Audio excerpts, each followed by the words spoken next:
How to turn or turn off camera flashlight on Android phone. Hi everyone, I'm here to assist you today. Without any delay, let's jump right in. First, open camera app.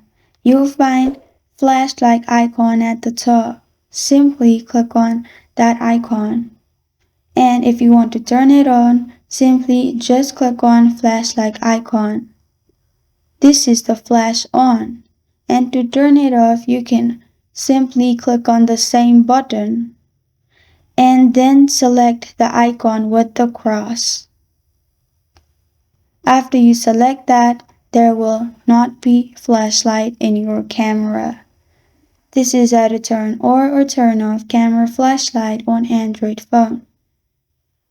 Thank you for joining me today. If this video helps you out, please leave a like and subscribe for more. Got a question or want to suggest a topic? Comment below. Thank you for watching.